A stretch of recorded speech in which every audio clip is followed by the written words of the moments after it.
Third question है solve for x the inequalities in x minus to mod x minus to minus one upon mod x minus two is less than और equal to zero.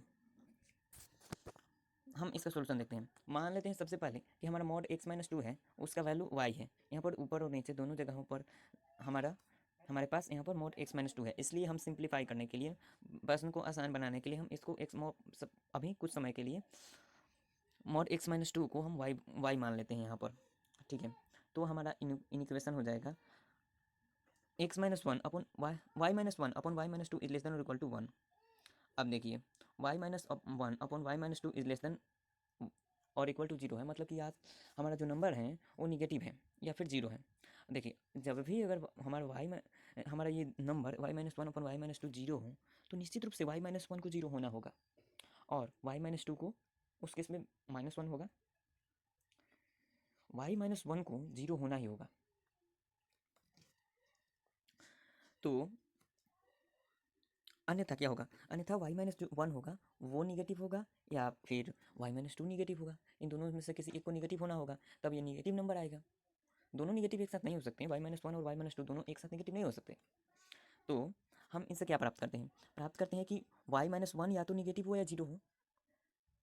और जब Y minus one negative होगा उस case में Y minus to का value क्या होगा, Y minus to को जीरो से ज़्यादा होना होगा, इसको पॉजिटिव होना होगा। तब तो ये निगेटिव और ये पॉजिटिव दोनों मिलाकर एक निगेटिव नंबर का निर्माण करेंगे। अगर हम दोनों को निगेटिव कर दें तो भी ये पॉजिटिव इंटीग्रल हो जाएगा, जिससे कि हमें y minus one upon y minus two is greater than zero हो जाएगा। जैसे कि हमें नहीं करना है, हमें करना है Y minus one upon y minus two is less than zero. अब देखिए हम या तो इस ऊपर वाले हिस्से को, न्यूमरेटर को निगेटिव रख सकते हैं या डिनोमिनेटर को निगेटिव रख सकते हैं। तो पहले हिस्से में हम मान लेते हैं कि जो हमारा न्यूमरेटर है वो निगेटिव है। अब हम दूसरे हिस्से में मान लेते हैं कि हमारा डिनोमिनेटर निगेटिव है।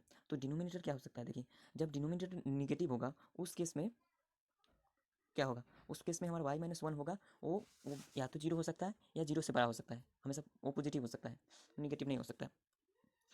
तो ये हमारा दूसरा केस हो गया, ये फर्स्ट केस हो गया और ये हमारा सेकंड केस हो गया। ठीक है, तो अब देखिए ये जो फर्स्ट केस है इसके द्वारा हम क्या प्राप्त करते हैं। देखिए जब वाई माइनस वन जीरो है तो इसका मतलब क्या है, Y is less than one. Y minus two is less than zero है, इज ग्रेटर देन जीरो है, इसका मतलब क्या है, Y is greater than two. अब देखिए ये हमारा दूसरा केस क्या बोल रहा है, ये बोल रहा है Y minus one is greater than zero, इसका मतलब क्या है, Y is greater than equal to one. Y minus one is greater than equal to zero means Y is greater than equal to one. और Y minus two is less than zero, इससे क्या प्राप्त होता है, इससे प्राप्त होता है कि y is less than two. अब देखिए ये हमारा फर्स्ट केस है, इसमें देखिए क्या बोल रहा है कि हमारा वाई है वो एक से छोटा है एंड दो से बड़ा है। एक या एक से छोटा है और दो से बड़ा है। क्या कोई ऐसा भी संख्या हो सकता है जो एक या एक से छोटा हो और दो से बड़ा हो, नहीं। तो इसका मतलब है कि ये हमारा सोल्यूशन नहीं दे सकता, यह केस हमारा सोल्यूशन नहीं दे सकता। तो हम दूसरे केस पर जाते हैं। हमारा दूसरा केस क्या बोलता है, दूसरा केस बोलता है कि y is greater than equal to one, y एक से बड़ा है या एक के बराबर है, और y is less than two, y दो से छोटा है। तो ई हमारा ये एक सोल्यूशन देता है, सोल्यूशन दे रहा है हमारा। ये सोल्यूशन क्या दे रहा है वन इज लेस देन और equal to y is less than two. ये हमारा एक सोल्यूशन हुआ। अब देखिए अब हम y के वैल्यू को हम यहाँ पर पुट कर दे रहे हैं मॉड x माइनस टू। तो हमें क्या प्राप्त होता है, वन इज लेस देन और equal to mod x minus two is less than two. ठीक है, तो अब देखिए मॉड का मतलब क्या होता है, मॉड का मतलब अगर हमें कभी दिया हो mod x is less than one, तो इसका मतलब क्या होगा, केवल मॉड x का वैल्यू अगर वन दिया हो तो इसका मतलब क्या है, x का वैल्यू क्या क्या हो सकता है, x का वैल्यू माइनस वन भी हो सकता है और वन भी हो सकता है, क्योंकि दोनों वैल्यूज़ के लिए हम मॉड निकालेंगे तो एक ही आएगा। उसी प्रकार सेम यहाँ पर भी उसी रूल को हम फॉलो कर रहे हैं, यहाँ पर भी हम उसी रूल को फॉलो कर रहे हैं और हमें दो केसेस प्राप्त हो रहे हैं। क्या पहला केस प्राप्त हो रहा है कि minus two is less than x minus two is less than और इक्वल टू माइनस वन, और दूसरा केस हमें प्राप्त हो रहा है वन इज लेस देन और equal to, one is less than और equal to x minus two is less than to.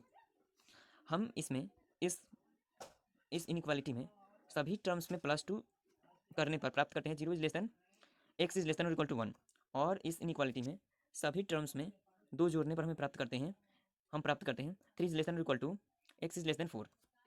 तो इसका मतलब क्या हुआ, हमारा जो एक्स है वो जीरो से बड़ा है और एक या एक से छोटा है, एक है या एक से छोटा है, तथा वह एक्स का वैल्यू और भी पॉसिबल वैल्यू है जिसके लिए ये इनइक्वालिटी सही होगा। वो क्या है, वो है थ्री इज लेस देन और इक्वल टू एक्स तथा four is x is less than four.